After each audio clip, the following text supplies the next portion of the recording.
creating purpose-built Kubernetes version storage is just really important at this point. You should be able to ask for storage with a certain level of quality. And if you're not getting it, then you should not take it. And up to this point, if you're running your WordPress website on Kubernetes, yeah, storage is kind of like whatever. You need to store some GIFs, right? That's no big deal.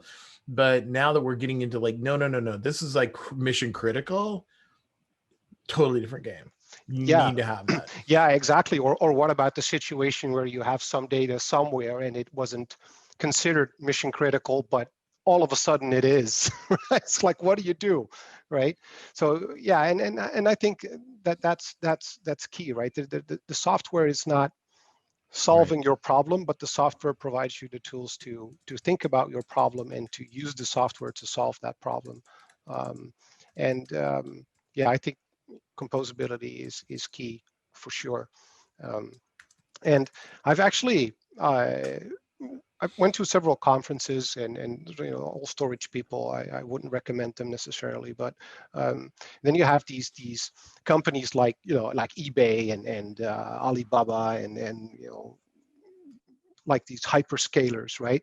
And they kind of do an interesting model where they do everything differently than we do now, right? So what we're trying to do now, they've done that, not a good idea, move on, right? So this whole notion of put everything and everything will just work fine on the same box.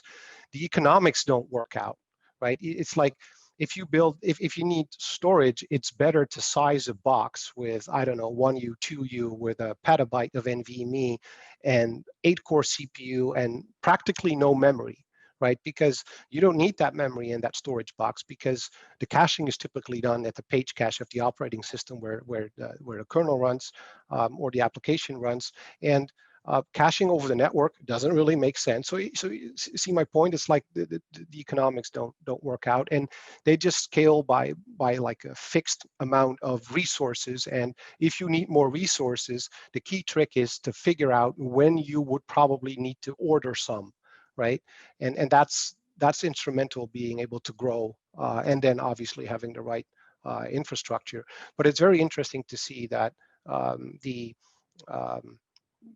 hyperscalers have segregated storage where they have very specific clusters handling storage. And I think one of the key things I would like to achieve personally, despite what others may think, but being able to build a storage system just like any other, right? But it's just managed through good old kubectl, and it is not CUDL, it is CTL. Just look at that straight. That's the only thing you really need. It's like the universal control plane. And as I started out, storage is just software for the most part. Sure, there's hardware on the media itself, but contains a whole lot of software again as well. So it shouldn't be that difficult. Obviously, networking is a bit of a problem though, but that's a networking problem, not ours.